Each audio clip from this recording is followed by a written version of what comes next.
রাজনৈতিক মাঠ ক্রমশ গরম হয়ে উঠছে। কেন এমন বলছি? গতকালকে জামাতে ইসলাম ইসির সাথে দেখা করেছে আনুষ্ঠানিকভাবে, ফরমালি পরিষ্কার করে সেখানে তারা প্রকাশ করেছে যে কথাটা, সেটা হলো তারা গণভোট চায়, যেটা বিতর্কিত জায়গা তাদের, অর্থাৎ দলগুলোর ভিতরে ঐক্যমত্য কমিশনের মধ্যে বিতর্কিত। এক বিএনপি আন তার কিছু সিট পার্টি ছাড়া কেউই চায় না যে গণভোটটা একই দিনে হোক, ইলেকশন আর গণভোট, মানে জাতীয় সংসদ ইলেকশন আর গণভোট একই দিনে হোক। এটা চাতুরি করতেছে বিএনপি, আর বিপরীতে সব পার্টিগুলো বলতেছে গণভোটটা করতে হবে। গণভোট ছিল বিতর্কিত জায়গা তাদের মধ্যে, সেখান থেকে গণভোট করতে রাজি আমরা বললে বিএনপি ওর ভিতরে জয়েন করছে, কিন্তু মন থেকে রাজি হয় নাই। ফলে গণভোটটা আবার ওই ইলেকশনের দিন করতে হবে, এক। আর দুই হলো, গণভোটে যাই করেন না কেন, পরে জাতীয় সংসদে পাস না করলে কিন্তু গণভোটে যাই রায় আসুক না কেন, কিচ্ছু আসে যায় না। এই পরিস্থিতিতে জামাত বলতেছে যে গণভোটটা আগে হতে হবে, আগামী মাসে আলাদা করে। এই কথাটাই সে জানাতে, মানে মুখ্য যে কথাটা জানিয়েছে ইসিতে গিয়ে, সেখানে হলো এই কথাটা। শুধু এতটুকু আমরা হয়তো বলতাম না যে রাজনৈতিক মাঠ গরম হয়ে গেছে। বলার পিছনে আরেকটা কারণ হলো, গতকালকে জামাতের আরেকটা প্রোগ্রাম ছিল।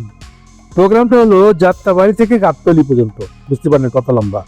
যাত্রাবাড়ি মানে একবারে সায়দাবাদ যাত্রাবাড়ি দক্ষিণ দিক, সেখান থেকে একেবারে গাবতলী পর্যন্ত পুরো রাস্তা মানববন্ধন, মানে মেন রাস্তা ব্লক করছে না, যে রাস্তার দুই পাশে বা এক পাশে লোকজন হাজারি করে দাঁড়ায় আছে। এটাকে ইউজুয়ালি আমরা রাজনৈতিক মাঠে মানববন্ধন বলি। সেই ধরনের একটা মানববন্ধন অনুষ্ঠান করেছে। এর উদ্দেশ্য একটাই, পাবলিকের অ্যাটেনশন, পাবলিকের দৃষ্টি, পাবলিকের চোখে পড়া। দাবি কি এখানে 5টা দাবি করেছে। ইন্টারেস্টিং দাবি হলো এরকম। 1 নম্বর দাবি হলো যে জুলাই সনদের আইনি ভিত্তি দিতে হবে, মূল দাবি যেটা। এবং সে আইনি ভিত্তিক করার পরে, কথাকে পরিষ্কার করে দিচ্ছে, আইনি ভিত্তিক করার পরে সে আইনি ভিত্তির উপর দাঁড়িয়ে ফেব্রুয়ারিতে ইলেকশন দিতে হবে। অর্থাৎ আইনি ভিত্তি ছাড়া ফেব্রুয়ারি ইলেকশন হবে না। এটা কোনটা বলতে চাচ্ছে? এগুলো 1 নম্বর দাবি।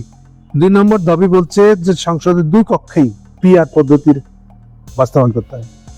3 বলছে যে কোন ধরনের লেভেল প্লেইং ফিল্ড ইলেকশন, অর্থাৎ কেউ চোখ বন্ধ করে, বুঝি নাই ভান করে অমুক পার্টিকে ফেভার করে ক্ষমতা এনে দিল, এইরকম চেষ্টা যেন না সরকারের দিক থেকে না ইলেকশন কমিশনের দিক থেকে না থাকে। এটাকে ওরা যে ফর্মাল ভাষায় দিয়ে ব্যবহার করছে, লেভেল প্লেইং, অর্থাৎ সবার জন্য সমান সুযোগ, যারা যারা ভোটে দাঁড়াবে সবার জন্য, সব পার্টির জন্য সমান সুযোগ থাকতে হবে, এটা একদম নিশ্চিত করতে হবে।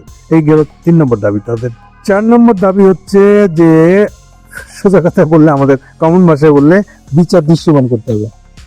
ফ্যাসিস্টদের যুগের নির্বাচনের সঙ্গে সংশ্লিষ্ট ছিল যারা, তাদের গণহত্যার সঙ্গে জড়িত ছিল যাদের, দুর্নীতির সাথে জড়িত ছিল যাদের, তাদের বিচার দৃশ্যমান করতে হবে। মানে বলতে চাচ্ছে এই যে এই মাসেই হাসিনার বিচার রায় দেয় কিনা ঠিক নেই, এই মাসেই গুম খুনের হত্যার, গুমের বিশেষ করে বিচার হয় কিনা, বিচার রায় হবে কিনা, এখনো কোন তাল ঠিকানা নেই। এগুলো নিশ্চিত করতে হয়। অর্থাৎ ঘুরে বললে বিচার আগে না নির্বাচন আগে, ওই টাইপের একটা তর্ক যদি বলি, তাহলে বিচার দৃশ্যমান করতে হবে বলছো না।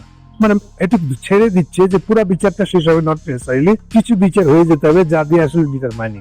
এরপরের বিচারগুলো হলো আর না হলো, ধরা যাক প্রথম 5টা বিচার হয়েছে, 5টা কেসের 5টা বিচারে 2টোতে ফাঁসি দেওয়া হয়ে গেছে, তাহলে পরের গুলাতে আর বিচার শেষ আগে না হলেও কোনো অসুবিধা নেই।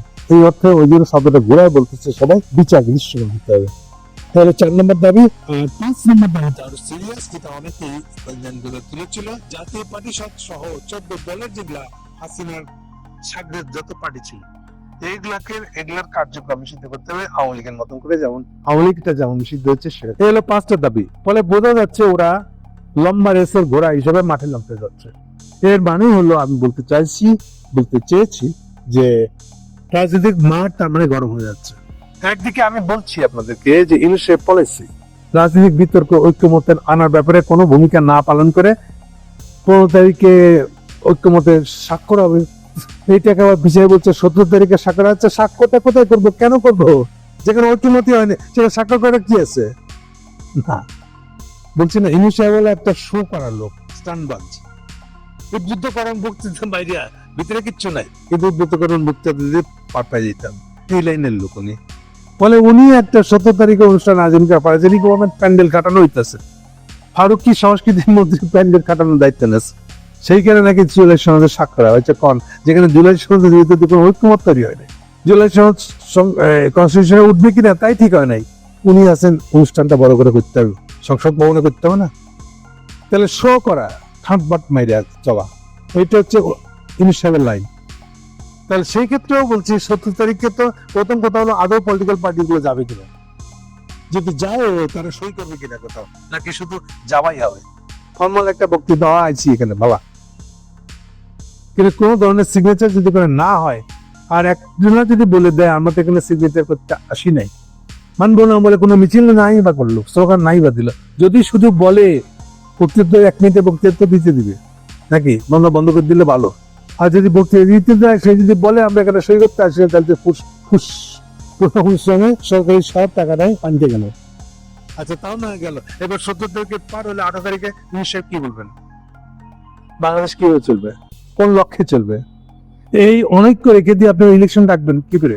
চারিদিকে প্রস্তুতি প্রস্তুতি প্রস্তুতি, এই প্রস্তুতি বলার চাপ সৃষ্টি করে আপনি রাজনৈতিক বিরোধগুলা, দলগুলোর মধ্যে রাজনৈতিক বিরোধগুলা, ফারাক গুলাকে আপনি চাপা দিতে পারবেন? চাপা দিতে চাচ্ছেন? আমি জানি না। সো রাজনৈতিক মাঠ গরম হচ্ছে, এই জন্য বলছি এই গরমটা শেষ পর্যন্ত রাস্তায় মানামানি লেগে যেতে পারে। কারণ এরকম মতানৈক্য নিয়ে এবার পরস্পরকে দেশ হবে না, তুমি মহিন সাহেবের সাথে আপাত করে জবরদস্তিতে ইলেকশন করতে যাচ্ছ, আরেকবার বলবে যে না তোমরা ইলেকশনের বানচাল করার জন্য এটা করতেছ। এই তো দুই ধরনের বক্তব্য হয়ে গেল। বিএনপি বলবে বানচালের জন্য ইলেকশন করতেছ, এইগুলা করতেছ। আর বিরোধীরা বলবে যে তোমরা ইউনূস সাহেবের সঙ্গে আপাত করে ইলেকশন জবরদস্তিতে ইলেকশন আয়োজন করতে যাচ্ছ, যাতে আমরা পার্টিসিপেট করতে না পারি। এই দিয়ে তর্কের মধ্যে রাজনীতির মাঠ গরম হয়ে পুরো জিনিসটা আউলে যাবে, এবং এই মাঠ গরম করতেই দেখা যাবে ডিসেম্বর চলে আসছে। এরপরে কবে ইলেকশন কমিশন কি ঘোষণা করবে, কি জারি করবে, কোনো কিছু ঠিক হবে না। দেন কি হবে? এই জন্য বলছি আমরা রাজনৈতিক অনিশ্চয়তার দিকে যাচ্ছি, রওনা দিয়েছি অলরেডি, এবং সেটা 17 তারিখ থেকে পার হয়ে 18 তারিখ থেকে শুরু হয়ে যাবে। 17 তারিখ সন্ধ্যা থেকে শুরু হয়ে যাবে, কারণ ততক্ষণে মিটিং শেষ। এবার 17 তারিখ রাত থেকে শুরু করে যে অনিশ্চয়তা শুরু হবে, এইটা এই কালো ছায়াটা আর লুকায় রাখার মতন অবস্থা ইউনূস সরকারের, ইউনূস সাহেবের ব্যক্তিগত হবে আর থাকবে না। তখন উনি কি বলবেন, এই হচ্ছে আমার দুশ্চিন্তা, এটাই আপনাদের সাথে আমি শেয়ার করলাম।